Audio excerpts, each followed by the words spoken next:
Hex, I liked Far Cry 3. I didn't love it, and I think we can all agree that it would have been better with dinosaurs. The standalone expansion Blood Dragon doesn't have dinosaurs, but it does have dragons. Blood dragons that shoot freaking lasers from their eyeballs. Roll the montage. Well, hang on, Badger. I think we could do a little bit more to set the mood here. Ready? Yeah? What do you think about that?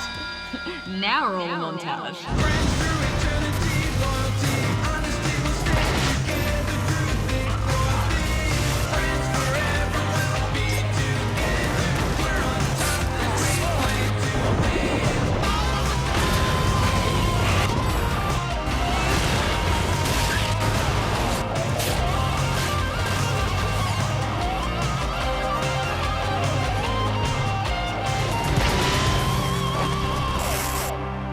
Blood Dragon is a standalone expansion which is a love letter to cheesy 80s action movies. It started off as a joke within the studio and then developed further along enough that they decided to release it as a game. It is the year 2007. It is the future, and you are Rex Power Cult, a man turned into some kind of half Terminator thanks to a nuclear apocalypse. Wakey, mother...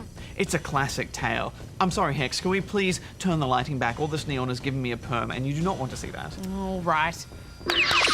Better? Much. Good. Now, Rex is appropriately voiced by Michael Biehn, who many will remember as Kyle Reese from The Terminator and Hicks from Aliens, two of the greatest 80s action films. What happened? They said you went off the reservation. It's gotta be a mistake. No. And without spoiling too much, you're on a revenge mission to stop a rogue general who kills your best mate, Sub-Zero, and has diabolical plans to bring down the US government and fire some missiles. Initiating decapitation strike protocols. Or something like that. Actually, Hex, I think you just spoiled everything. But that's because it is a ridiculously thin storyline. It's only there to cram in as many cliches and references as possible, and that's not a bad thing. I don't know, I've got to say the whole look how 80s we are humour started to wear a little bit thin quite quickly for me. If it is a joke, I'm afraid it's a bad one. I mean, I get 80s nostalgia, but this just felt a little bit self-indulgent to me, and I wasn't laughing at too many of the jokes. It was more of a sympathy snort here and there. What's the sympathy snort? It was like this, it's like... Yeah, you got it. Well, I wish more games were bold enough to be this over the top, and I quite like that they went all nuts out on it. Things like this mission ripped straight out of Aliens. Guess I'm coming out of my shell. The constant, terrible but awesome one-liners. I call shotgun. The amazing reload animations.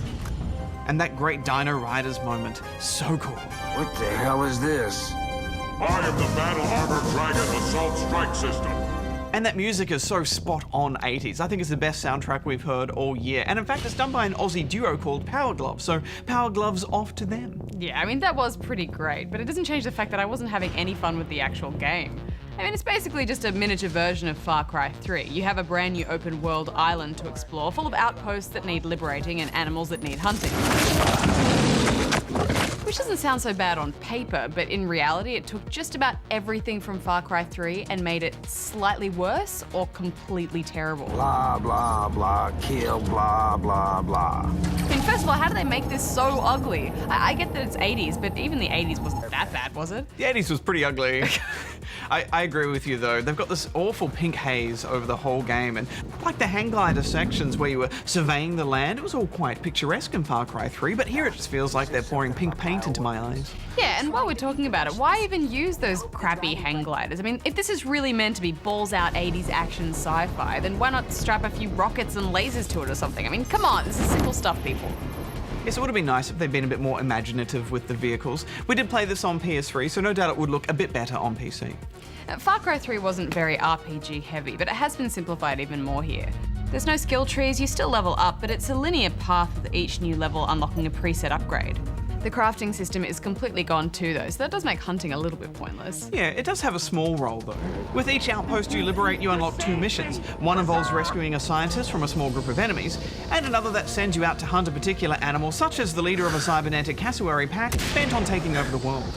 And completing these offers new weapons and upgrades, so it's worth spending the time to do them. And of course, the world is littered with collectibles like VHS tapes and TV sets. You know, I'm starting to actually like this. One of the biggest additions is obviously the blood dragons themselves. These wander around the island like any other animal, but are almost impossible to kill for most of the game since they're really tough and can almost one-hit kill you with their laser attack.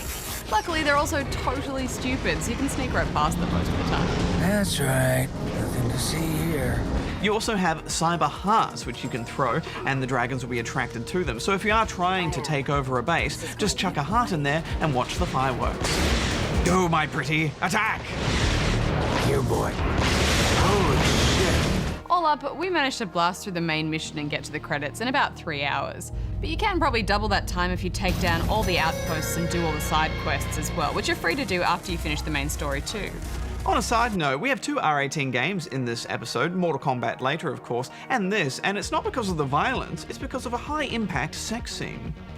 Yes, now we're going to censor it a little bit, but get ready to see Australia's first R18 sex scene in a game. I want to be blinded with your cyber love.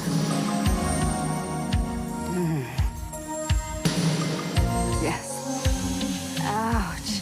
Ouch. Ouch! Yes. Yeah. No, no, no, no, no. I never thought a cyber commando could be so gentle. Well, final thoughts, Hex. Well, overall, I wasn't that impressed. I mean, the gameplay was a step backwards in my opinion. It looks ugly, and the humor just didn't quite hit the mark, so I'm giving it 6. I think you're being a little harsh on it. It is just a downloadable, standalone game, so you don't actually need to have Far Cry 3 to play it. And I think you get quite a bit for what you pay, so I'm going to give it 7.5 out of 10 rubber chickens. Next up, Tiny Power.